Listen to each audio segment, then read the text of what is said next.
अस्सलाम वालेकुम दोस्तों, मैं हूं साजिद इकबाल और आपको खुशामदीद कहता हूं। परफेक्ट क्योर उर्दू में आज भी एक नई रेमेडी के साथ आपकी खिदमत में हाजिर हैं। आज जो रेमेडी हम बनाने वाले हैं ये ब्लड प्रेशर और कोलेस्ट्रॉल को कंट्रोल करने के लिए है। ब्लड प्रेशर को कंट्रोल करेगी और कोलेस्ट्रॉल को ठीक करेगी। इस रेमेडी को आपने बनाना कैसे और उसके लिए किस चीज़ की ज़रूरत है, उसकी तरफ जाने से पहले मैं अपने तमाम दोस्तों का बड़ा मशकूर हूँ जिन्होंने मेरे चैनल को सब्सक्राइब किया और हमें सपोर्ट किया, और उन लोगों से दरख्वास्त है जिन्होंने अभी तक चैनल को सब्सक्राइब नहीं किया, काइंडली से सब्सक्राइब कर लें और बेल आइकॉन पे क्लिक ज़रूर कीजिए। तो आज की रेमेडी ब्लड प्रेशर को कंट्रोल करने वाली रेमेडी है और उसके साथ साथ ये हमारी जो रगों के अंदर फासिद मादे जमा हो जाते हैं उसको खारिज करती है और खून की रवानी को बेहतर करती है। ब्लड प्रेशर नहायत ही मोज़ी मर्ज़ है। इसकी वजह से ख़ास तौर पर गुर्दे बहुत ज़्यादा मुतासिर होते हैं और गुर्दों के फेल होने के चांस बहुत ज़्यादा बढ़ जाते हैं। तो ब्लड प्रेशर कंट्रोल में होना बहुत ज़रूरी है। उसके साथ साथ सूरत इंजाल का मसला भी इसके साथ पैदा हो जाता है। तो इस रेमेडी को आपने बनाना कैसे है उसकी तरफ हम चलते हैं। मैं खाली प्याली ले लेता हूँ। जो हमारे पास इसको बनाने के लिए चीज़ें हैं वो आपको बता देता हूँ। हमारे पास ये जो पहली चीज़ मौजूद है ये है जनाब लहसुन को मैंने 5 जवे लेकर उसे मैंने पेस्ट बनाकर रख लिया था। 5 जवे लहसुन के इसे पेस्ट बनाकर मैंने रखा हुआ है। और ये है प्याज, ये मैंने आधी प्याज ली है। ये सफ़ेद प्याज वाला मैंने जो सफ़ेद प्याज होता है वो लिया। इसके अंदर अगर आप देखें तो सुर्ख रंग की लाइनें नज़र नहीं आ रही, तो ये वाला प्याज आपने इस्तेमाल करना है। इसके साइंटिफिक जो बेनिफिट है वो लाल प्याज की निस्बत ज़्यादा है। तो आपने सफ़ेद प्याज, ये देख लें कुछ इस तरह का होता है, आपने सफ़ेद प्याज लेकर उसे इस्तेमाल करना है। और लहसुन आपने देसी इस्तेमाल करना है। इसके जवे छोटे और रंग थोड़ा सा इसका नीलगू होता है। तो ये आपने लिया लहसुन का पेस्ट, सफ़ेद प्याज का पेस्ट, और तीसरी जो चीज़ इसको बनाने के लिए दरकार है ये है खालिस शहद। ये मैंने अपने सामने निकलवाया है। तो ये खालिस शहद है।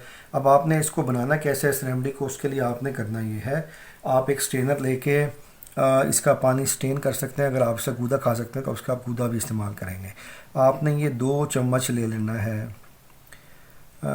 सफ़ेद प्याज का पानी, या इसके गूदे समेत अगर आप गूदा खा सकते हैं। तो आपने 1 चम्मच, आप कपड़े से छान सकते हैं, स्ट्रेनर से निकाल सकते हैं। जैसे मैंने अभी ये आपके सामने लिया है, इसको दबा कर गूदे को तो पानी ऊपर आ जाता है इसका प्याज का। तो ये इस तरह भी आप ले सकते हैं। ये 2 चम्मच मैंने लिया है सफ़ेद प्याज का पानी। और मैं लूँगा जी 1 चम्मच इसी तरह से लहसुन, जो हमने खालिस देसी लिया था लहसुन, उसका हमने 1 चम्मच ले लिया है। ये उसमें हम ऐड करेंगे जी खालिस शहद 1 चम्मच। ये जी हमने 1 चम्मच, जैसा कि आप देख सकते हैं, भर के ले लिया है। ये मैं इसमें ऐड कर दूँगा। हमने 2 चम्मच सफ़ेद प्याज का पानी, 1 चम्मच लहसुन का पानी और 1 चम्मच हमने खालिस शहद लिया है। इसको हम अच्छी तरह से मिक्स करेंगे। इसे हम अच्छी तरह से मिक्स कर लेंगे। ये देखिए मैं आपके सामने ये मिक्स कर रहा हूँ।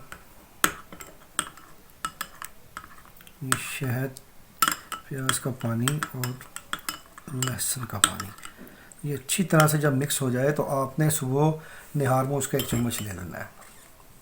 उसके बाद आपने दिन भर के अंदर ये थोड़ा थोड़ा करके हाफ चम्मच ले लें, उससे कम ले लें, थोड़े थोड़े सिप इसके लेते रहना। पूरे दिन के अंदर आपने ये जो हमने 4 चम्मच बनाया है, 1 चम्मच शहद डाल के, 1 चम्मच लहसुन का पेस्ट और 2 चम्मच हमने सफ़ेद प्याज का पेस्ट डाल के इसे बनाया है। इसे आपने दिन भर के अंदर ख़त्म कर देना है। यानी दो खानों के दरमियान जो वक्फ़ा होता है, जैसे 10 बजे, 11 बजे, 12 बजे और इसी तरह शाम को 3, 4, 5, 6 बजे, तो आपने इसे यूज़ करना है। तो इसके इस्तेमाल की वजह से आपको ब्लड प्रेशर का जो हाई ब्लड प्रेशर है वो बिल्कुल नॉर्मल हो जाएगा और आपकी जो वेन्स हैं वो खुल जाएंगी और आपको कोलेस्ट्रॉल भी कंट्रोल में आ जाएगा और ब्लड प्रेशर भी बिल्कुल नॉर्मल हो जाएगा। तो मैं ये उम्मीद करता हूँ ये सिंपल और सादा सी रेमेडी जो कि हर घर की के अंदर ये चीज़ें मौजूद होती हैं, उन चीज़ों से बनाई गई है, आपको ये पसंद आई होगी। तो मिलते हैं नेक्स्ट वीडियो में एक और अच्छी सी रेमेडी के साथ। अस्सलाम वालेकुम।